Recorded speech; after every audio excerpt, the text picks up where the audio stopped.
Spiderman की अगली movie जिसका नाम है स्पाइडरमैन ब्रांड न्यू डे, इस मूवी में हमें स्पाइडरमैन ब्लैक सूट में दिखने वाला है, जिसके साथ साथ हमें ये भी पता चलेगा कि आखिर ओल्ड स्टीव रॉजर्स कहाँ है। अब मैंने खुद कुछ दिन पहले आपको बताया था कि ये मूवी कितनी बड़ी मेस होने वाली है, जहां हमने बात करी थी कि मूवी ग्राउंडेड और मल्टीवर्सल होने के बीच झूल रही है। यहाँ किसी फीमेल स्पाइडरमैन विलन के होने की बात की जा रही है, जबकि स्पाइडरमैन की कोई फेमस फीमेल विलन नहीं है। और मूवी में डॉक्टर डूम कहाँ फिट बैठ रहा है। पर रिसेंटली जब इस मूवी का नाम अनाउंस हुआ तो ये सारी चीजें परफेक्टली अपनी जगह पर फिट हो गई। आइए मैं आपको बताता हूँ कि कैसे।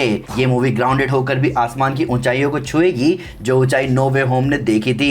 प्लस डॉक्टर डूम से लेकर अपने एंड्रू गारफील्ड के अमेजिंग स्पाइडरमैन कैसे इस मूवी में हमें दिख सकते हैं, चलिए जानते हैं। और मुझे ये भी लगता है कि ये मूवी परफेक्ट रहेगी स्पाइडरमैन के ब्लैक सूट में दिखने के लिए। अभी फिलहाल कोई पीटर को नहीं जानता, एमजे और नेड उसकी जिंदगी से जा चुके हैं, आंट में मर चुकी है और अब पीटर पार्कर न्यूयॉर्क के एक छोटे से अपार्टमेंट में रह रहा है और अपने हाथों से सिली हुई एक क्लासिक सूट में क्राइम से लड़ रहा है। फिलहाल पीटर इमोशनली बहुत वीक है, जो कि उसे परफेक्ट कैंडिडेट बनाता है एक सिम्बायोट से जुड़ने के लिए। वैसे भी नो वे होम में हमने देखा था कि एक सिम्बायोट का टुकड़ा एमसीयू में रह जाता है। इतना भी अगर आपको कम लग रहा है तो मार्वल हिस्ट्री में जब पहली बार स्पाइडरमैन ने ब्लैक सूट पहना था तो वो सीक्रेट वॉर्स कॉमिक्स में था, जहां वो बैटल वर्ल्ड में था। And guess what, Spiderman brand new day की स्टोरी भी डॉक्टर डूम के बैटल वर्ल्ड में भी सेट होगी। मैं मानता हूं कि अभी तक इसका कोई कंफर्मेशन सामने नहीं आया है, पर मेरे पास इसके लिए ठोस सबूत है। कुछ महीने पहले स्पाइडरमैन 4 की प्रोडक्शन लिस्टिंग हुई थी, जिसमें रिवील हुआ था कि स्पाइडरमैन 4 का नाम ब्रांड न्यू डे होगा, जिसको सब फेक मान रहे थे। और कुछ लोगों का कहना था कि एक फिल इन नेम भी हो सकता है, क्योंकि ये नाम बिलोंग करता है उस कॉमिक को जिसके इवेंट हुए थे स्पाइडरमैन और मेफिस्टो की डील के ठीक बाद, जहां पीटर और एमजे की रिलेशनशिप खत्म हो गई थी और सब लोग पीटर पार्कर का नाम भूल चुके थे। अब बेशक एमसीयू में स्पाइडरमैन की कहानी अभी यही है, पर तब भी कई फैंस का ऐसा कहना था कि ये नाम उतना कंपेलिंग नहीं लग रहा है, क्योंकि ब्रांड न्यू डे बहुत ग्राउंडेड स्टोरी थी। लेकिन अब जब ये कंफर्म हो गया है कि स्पाइडरमैन 4 का नाम स्पाइडरमैन ब्रांड न्यू डे ही होगा, तो हम इस प्रोडक्शन लिस्टिंग पर ट्रस्ट कर सकते हैं। इस लिस्टिंग की पहली ही लाइन ये कहती है कि following the events of Avengers doomsday, यानी कि इस मूवी के इवेंट डूम्सडे के बाद होंगे। और स्पॉइलर अलर्ट, इस मूवी में रॉबर्ट डाउनी जूनियर का डॉक्टर डूम भी होने वाला है, जिसको ये लिस्टिंग कंफर्म करती है। अब ये कोइंसिडेंस ही है कि एमसीयू में जब भी स्पाइडरमैन अपनी जर्नी शुरू करने जाता है, वहां रॉबर्ट डाउनी जूनियर जरूर होते हैं। जैसे होमकमिंग में रॉबर्ट डाउनी जूनियर का आयरन मैन था, वैसे ही यहाँ रॉबर्ट डाउनी जूनियर का डॉक्टर डूम होगा। और शायद इस कहानी में हमें ऐसा दिख सकता है कि स्पाइडरमैन को उसका ब्लैक सूट डॉक्टर डूम ही देगा, ताकि वो पीटर की काबिलियत टेस्ट कर सके बैरन ऑफ स्पाइडर आइलैंड के रूप में। यहाँ पर नई ऑडियंस के लिए मैं बताना चाहूंगा कि कॉमिक्स में जब डॉक्टर डूम बैटल वर्ल्ड बनाता है तो हर एरिया का एक बैरन यानी कि लीडर या फिर कहे मिलिट्री हेड होता है, जो कि डायरेक्टली डॉक्टर डूम को रिपोर्ट करता था। अब अगर स्पाइडरमैन का शहर बैटल वर्ल्ड का पार्ट है तो हाई चांसेस है कि ये स्पाइडर आइलैंड होगा। तो ब्लैक सूट स्पाइडरमैन का इस मूवी में दिखने का पूरा सेंस बनेगा, क्योंकि हमने सिर्फ स्पाइडरमैन के गुस्से की एक झलक देखी थी स्पाइडरमैन नो वे होम के एंड में, पर जब वो ब्लैक सूट में बुली मैगवायर बन जाएगा तब तो भाई मजे आ जाएगा। इनफैक्ट ऐसी खबरें आ भी रही हैं कि स्पाइडरमैन ब्रांड न्यू डे में हमें स्पाइडरमैन एक नए सूट में दिखेगा, तो चांसेस है कि वो नया सूट ब्लैक सिम्बायोट वाला ही हो। अब अगर हम उस लिस्टिंग में आगे पढ़े तो उसमें हमें ये बताया जाता है कि पीटर स्पाइडरमैन के मेंटल को छोड़कर अपनी स्टूडेंट लाइफ पर ज्यादा फोकस करना चाहता है, पर ये बहुत कम समय के लिए होगा, क्योंकि एक नया थ्रेट सामने आया जो कि पहले से भी ज्यादा खतरनाक है। इतना कि वो उसके फ्रेंड को भी चोट पहुंचा रहा है, जिसकी वजह से पीटर मजबूर होता है फिर से अपने स्पाइडरमैन वाले रोल को अदा करने के लिए, जिसके बाद वो टीम अप करता है अनलाइकली एलाई के साथ इस थ्रेट से डील करने के लिए। अब यहाँ पर बहुत ही जेनरिक बातें लिखी गई हैं और यही रीजन था कि मैंने पहले आपको बोला था कि स्पाइडरमैन 4 एक मेस होने वाला है। पर अब जब नाम सामने आ गया और इवन विलन्स की कास्टिंग रूमर्स भी सामने निकल कर आई हैं, तो मुझे समझ आ रहा है कि ये सब कितना एपिक हो सकता है। रूमर्स थे कि स्पाइडरमैन 4 की मेन विलन कोई फीमेल कैरेक्टर होगी। अब अगर आप स्पाइडरमैन की पूरी कॉमिक बुक हिस्ट्री छान मारो तो आपको एक भी बड़ी फीमेल विलन नहीं दिखेगी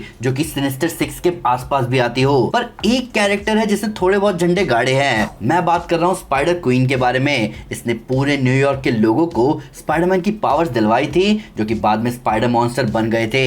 और इसी न्यूयॉर्क के वर्जन को डूम ने बैटल वर्ल्ड में डाला था, जिसका नाम था स्पाइडर आइलैंड, जिसकी बैरन स्पाइडर क्वीन थी। अब वहां कहानी यही चलती है कि कैसे लोग वापस से नॉर्मल होते हैं। अब अगर आपने स्पाइडरमैन की lesser famous series Spiderman animated series को देखा होगा तो आपको पता होगा कि जकैल नाम का विलन ऑसबॉर्न के लिए स्पाइडर सोल्जर्स बनाने के प्रोसेस में था, जो कि उस यूनिवर्स में वो रेडियो एक्टिव स्पाइडर बनाता है जिसके काटने के बाद पीटर को उसकी स्पाइडरमैन पावर्स मिलती हैं। अब क्योंकि जकैल और ऑसबॉर्न के बीच मतभेद होते हैं तो जकैल एक प्लान बनाता है जहां वो सबको एक स्पाइडर वायरस से इन्फेक्ट कर देता है, जिसके बाद सबको स्पाइडर पावर्स मिलती है। शुरू में तो ये बहुत कूल लगता है जहां सब स्पाइडरमैन की पावर्स के साथ खुश थे, पर प्रॉब्लम तब शुरू होती है जब ये स्पाइडर पावर वाले लोग मॉन्स्टर बनने लगते हैं। और इस कहानी में जो अपना स्पाइडरमैन है उसी के खून से स्पाइडर वायरस का क्योर बनता है। अब इसको एमसीयू में फिट करके देखो तो आप जकैल की जगह स्पाइडर क्वीन को रख सकते हो, जहां जब पूरा शहर इस वायरस का शिकार हो जाएगा जिसमें पीटर के पुराने दोस्त एमजे और नेड भी शामिल होंगे, तो पीटर अपना स्पाइडरमैन सूट वापस पहनेगा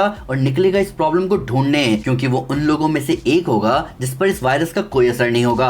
अब यहाँ मदद करने के लिए एंड्रयू का स्पाइडरमैन और वल्चर आ सकते हैं, क्योंकि आरडीजे के डॉक्टर डूम के अलावा इन दोनों कैरेक्टर का मेंशन था इस लिस्टिंग में, जो कि थोड़ा सेंस भी बनाता है। इस बात के साथ तो और कि स्पाइडरमैन नो वे होम में लिमिटेड टाइम मिलने के बावजूद भी एंड्रयू गारफील्ड के अमेजिंग स्पाइडरमैन ने फैंस पर भारी छाप छोड़ी थी। वही मुझे ऐसा लगता है कि सोनी वालों को माइकल कीटन से कुछ ज्यादा ही लगाव है, जो उनको मॉर्बियस जैसी महान मूवी में भी उन्होंने दिखा दिया। अब एक और खबर जो घूम रही है वो ये है कि मार्वल वालों को एक एशियन एक्टर चाहिए जो कि 30 से 50 साल की उम्र का हो और उसे प्ले करना है एक बिजनेसमैन को जो कि ब्लैक और व्हाइट में ही चीजों को सोचे।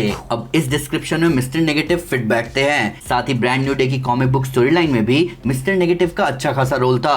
कॉमिक्स में मार्टिन ली एक डुअल पर्सनैलिटी रखता है, एक तरफ वो एक काइंड हार्टेड इंसान है जो फीस्ट शेल्टर चलाता है, वहीं दूसरी तरफ वो एक इनर गैंग नाम का गैंग चलाता है मिस्टर नेगेटिव बनकर, जो कि एक डेंजरस क्राइम लॉर्ड है। मिस्टर नेगेटिव डार्क फोर्स और लाइट फोर्स को यूज करके लोगों की अंदर की बुराई को जगाता है और एमसीयू में भी यही डायनामिक यूज किया जा सकता है। फीस्ट का लिंक डायरेक्टली आंट में से बनेगा क्योंकि उन्होंने वहां वॉलंटियर किया था नो वे होम मूवी में। जब पीटर वहां जाता है वो मार्टिन ली से इमोशनली कनेक्ट करता है बिना जाने कि वो ही उसकी लाइफ का नेक्स्ट बिग थ्रेट बनने वाला है। अब ये मानकर चले कि हमें इस मूवी में पीटर सिम्बायोट सूट में दिखेगा तो मिस्टर नेगेटिव की पावर्स सिम्बायोट वाले पीटर के लिए और भी बुरी होंगी, क्योंकि जो पावर पीटर को पावरफुल बनाएगा वही मिस्टर नेगेटिव के सामने उसे कमजोर भी बनाएगा। इसके अलावा मिस्टर नेगेटिव पीटर के अंदर ऑलरेडी एग्जिस्टिंग डार्कनेस को सरफेस पर ला सकता है। इसका मतलब ये है कि एक मोमेंट ऐसा भी आ सकता है जहां पीटर अपना कंट्रोल कंप्लीटली खो दे और अपने आप का एक ऐसा वर्जन बन जाए जो अच्छे के लिए थ्रेट हो। स्पाइडरमैन 4 का टोन डार्क, स्ट्रीट लेवल और इमोशनली इंटेंस हो सकता है। ये फिल्म ज्यादा फ्लैशी नहीं बल्कि ग्राउंडेड और पर्सनल हो सकती है स्पाइडरमैन 2 की तरह, जहां एक तरफ पीटर अपने आप से लड़ रहा होगा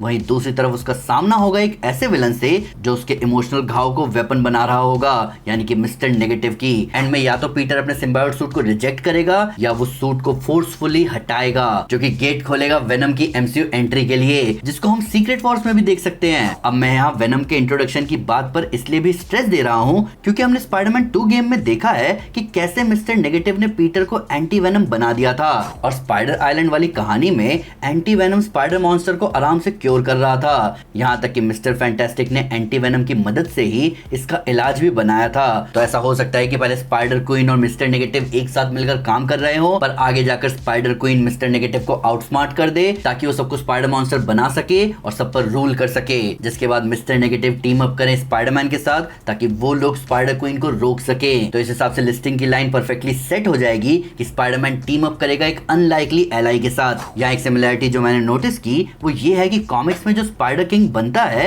वो स्टीव रॉजर्स होता है और एमसीयू में अभी स्टीव गायब है। तो क्या पता वो हमें स्पाइडरमैन ब्रांड न्यू डे में दिखे जहां उन्हें अपना पीटर न सिर्फ क्योर करे बल्कि बूढ़े कैप की वापसी के लिए भी रास्ता खोले। वैसे भी डूम्सडे की कास्ट लिस्ट में क्रिस इवांस का नाम नहीं है और इस बात की भी कोई कंफर्मेशन नहीं है कि वो एमसीयू में मर चुके हैं, तो इसलिए मुझे लग रहा है कि एक अनएक्सपेक्टेड कैमियो के रूप में स्टीव रॉजर्स का दिखना परफेक्ट रहेगा। पर आपका क्या कहना है इस पूरी एनालिसिस के बारे में? क्या मैंने स्पाइडरमैन ब्रांड न्यू डे की स्टोरी लाइन को डिकोड कर लिया है? क्या आप मिस्टर नेगेटिव को देखने के लिए एक्साइटेड हो? और आपके हिसाब से स्पाइडरमैन ब्रांड न्यू डे के इवेंट्स बैटल वर्ल्ड में होने का कितना सेंस बनता है? कमेंट सेक्शन आपका है, खुलकर बात कीजिए। वीडियो अच्छी लगी तो लाइक जरूर करें और चैनल को सब्सक्राइब करना ना भूलें। साथ ही साथ एक स्टेप आगे आकर अपने फेवरेट चैनल को सपोर्ट करें मेंबरशिप लेकर। Thank you guys, this is Aman Sinha and you are super super. Piece.